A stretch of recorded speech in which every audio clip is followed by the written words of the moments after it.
Hello everyone, ये हमारा botany generic का टॉपिक है जो कि है नॉस्टॉक। अब नॉस्टॉक का स्ट्रक्चर, मॉर्फोलॉजी, लाइफ साइकिल क्या है उसके बारे में समझते हैं। Nostoc is a genus of blue green algae और cyanobacteria.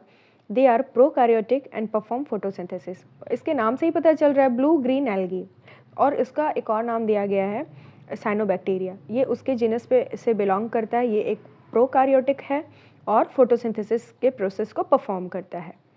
Found mainly in fresh water as free living colonies or attached to rocks or at bottom of lakes। ये present कहाँ होता है? लेक के बॉटम में प्रेजेंट होता है, किसी रॉक पे अटैच होता है, और ये खासकर फ्रेश वाटर में मिलता है या पाया जाता है। They are capable of nitrogen fixing and perform photosynthesis.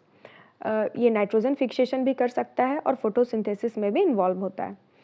ये ज़्यादातर ये जो इसके जितने भी इम्पॉर्टेंट फॉर्म्स हैं जो ज़्यादातर मिलते हैं वो है नॉस्टॉक कॉम्यून, नॉस्टॉक पंक्टिफॉर्म इटीसी। इसके क्लासिफिकेशन को भी आप लिख दें ताकि मार्क्स अच्छा मिल जाए, जिसमें डोमेन है इसका बैक्टीरिया, फाइलम है cyanobacteria, class Cyanophyceae, order Nostocales, family Nostocaceae, genus Nostoc. अब इसके स्ट्रक्चर और मॉर्फोलॉजी पे आते हैं। तो इसका स्ट्रक्चर होता है filamentous and unbranched. Numerous filaments are found in the gelatinous mass as colony. इसमें बहुत सारे फिलामेंट्स प्रेजेंट होते हैं। Heterocyst help in nitrogen fixation. इसमें एक और ऑर्गेनल प्रेजेंट होता है जिसका नाम है हेटेरोसिस्ट। ये नाइट्रोजन फिक्सेशन में हेल्प करता है। Each filament is covered in a mucilaginous Sith. It absorbs and retains water. जितने भी फिलामेंट है उसके ऊपर म्यूसिलेजिनस एक सिथ प्रेजेंट होता है, वो हेल्प करता है वाटर को एब्जॉर्ब करने में। It cell has a thick wall made up of peptidoglycan. और उसके जो भी सेल हैं उसके बाहर एक वॉल प्रेजेंट होता है। वो वॉल एक सब्सटेंस से बना हुआ होता है जिसका नाम है पेप्टिडोग्लाइकेन। अगर अब हम स्ट्रक्चर देखें नॉस्टॉक का, और आप नॉस्टॉक के स्ट्रक्चर को बना दें ताकि मार्क्स आपको अच्छा मिल जाए, एकदम एक पेज में बढ़िया सा बड़ा सा डायग्राम बना दें ताकि एक पेज एक डायग्राम से ही फुल हो जाए। देखिए यहाँ पे उसके पार्ट्स लिखे हुए हैं। जैसे फर्स्ट पार्ट है म्यूसिलेजिनस सिथ, उसके बाद इंटरकैलरी, फिर हेटेरोसिस्ट, एकाइनेट्स, वेजिटेटिव सेल्स, सेंट्रोप्लाज्म, क्रोमोप्लाज्म, ये सारे ऑर्गन्स प्रेजेंट हैं। नेक्स्ट जाते हैं इसके नेक्स्ट पॉइंट पे, साइटोप्लाज्म। आप ये पॉइंट्स को यहाँ तक लिख लें, उसके बाद डायग्राम बनाएं। Cytoplasm is a cell is differentiated into outer colour due to peripherally arranged chromoplast and inner clear cytoplasm. अंदर वाले पार्ट में क्लियर साइटोप्लाज्म प्रेजेंट होता है और उसके पेरिफेरी में, मतलब कि उसके बाउंड्री लाइन पे क्रोमोप्लास्ट प्रेजेंट होते हैं। इनर साइटोप्लाज्म कंटेन्स इंसिपिएंट न्यूक्लियस और अ न्यूक्लियर बॉडी। साइटोप्लाज्म में न्यूक्लियस भी प्रेजेंट होता है, न्यूक्लियर बॉडीज प्रेजेंट होते हैं, और उसमें जो हिस्टोन्स होते हैं ना, वो हिस्टोन्स में कोई डीएनए प्रेजेंट नहीं होता है। नेक्स्ट है लाइफ साइकिल, या फिर समझिए रिप्रोडक्शन की बात करेंगे।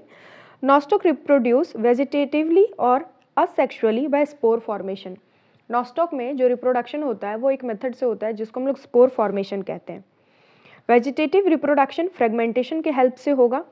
Small colonies can grow attached to a large colony and later form separated colonies।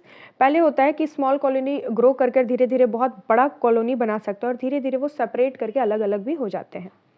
एकाइनेट्स can disperse and germinate. Akinetes germination में भी हेल्प करते हैं। Hormogonia disperse and form new colonies. Hormogonia जो प्रेजेंट होते हैं वो धीरे धीरे डिस्पर्स करने के बाद अपनी एक अलग कॉलोनीज बना लेते हैं।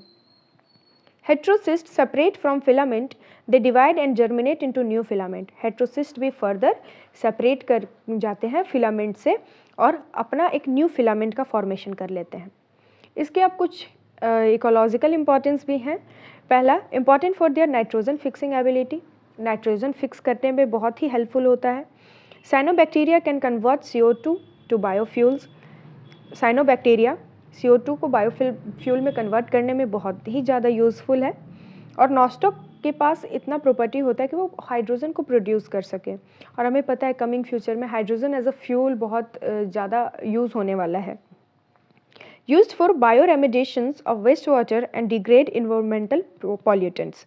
इन्वायरमेंटल पॉल्यूटेंट्स को भी ख़त्म करने में हेल्प करता है, या फिर आप इसको नॉर्मली कह सकते हैं बायोरेमिडिएशन में हेल्प करता है।